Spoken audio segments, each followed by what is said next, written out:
difference in how our brain processes emotional pain and physical pain. That's a quote I once heard in a drama. I couldn't agree more. Why? Because I've lived it. Emotions aren't just moods. They can physically hurt us. And if ignored, they can evolve into years and lasting disease. This isn't just a theory, it's backed by both modern science and traditional Asian medicine. And how emotion attack the body. Modern science confirms what traditional Asian medicine has known for centuries. Your brain processes emotional pain and physical pain the same way. If ignored, emotional pain can turn into a real chronic illness. Today, let's uncover how your emotion can physically harm your body and how you can take back your health. In TCM, we call it the 5 organs, 5 emotions, Uji, which are deeply connected to the 5 major organs. Anger harms the liver. Excessive joy weakens the heart. Worry damages the spleen. Grief injures the lungs. Fears disrupt the kidneys.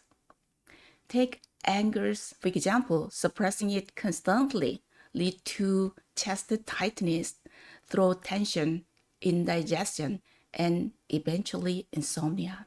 In Korean medicine, this is known as hwapyeong, fire illness, a psychosomatic disorder now being studied even in Western medicine. From a science view, emotion directly affect our physical health. Stress causes a spike in cortisol. Immune function drops.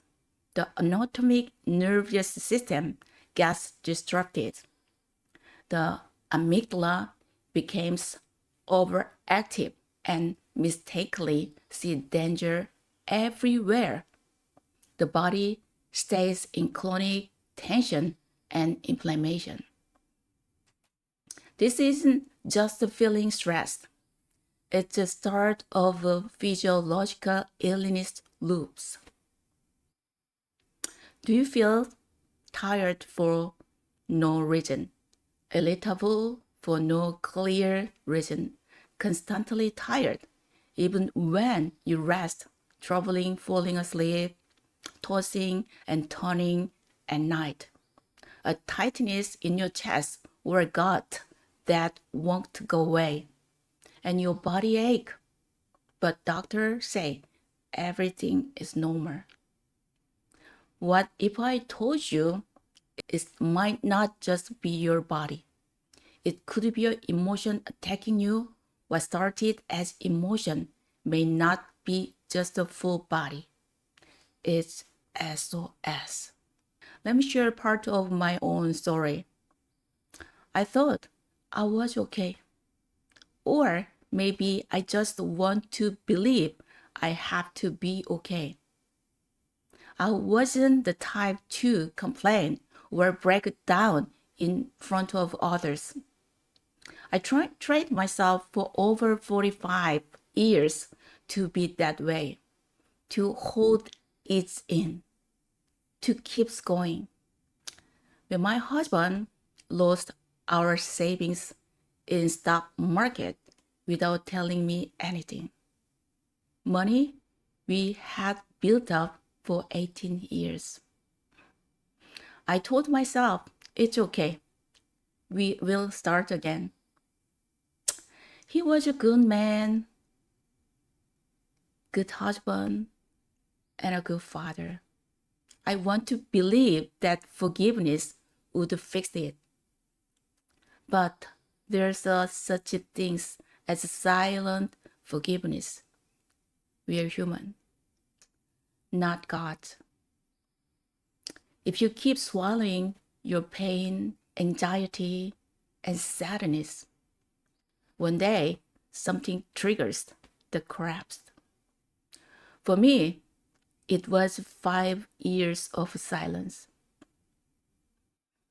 In the time, I developed fibromyalgia, trigeminal neuralgia, and yes, I overcome it through acupuncture and herbal medicine.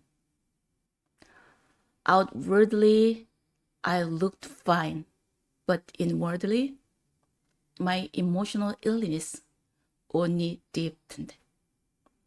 Then reality sent a warning I could no longer ignore. While I was in Korea, my husband secretly took our loans against our home. We're in massive debt. My heart literally couldn't take it and ended up needing cardiac surgery. Here's the part I want to remember. Illness often begins as a symptom. If we ignore them, they develop into conditions and finally into chronic disease. Western medicine calls this the progressive disease model. Let's give you a few examples. Digestive system, constant stress, lead weakened digestion, bloating, nausea, lead to gastroparesis. Then chronic inflammation. It leads to long-term damage. Ended up gastric cancer. There is a second, bile, liver, and bile system.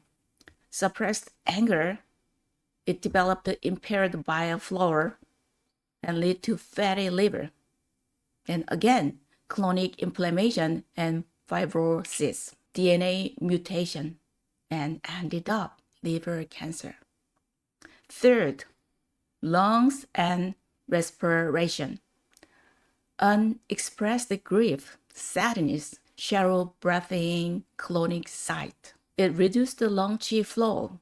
It became chronic bronchitis or coughing variant asthma.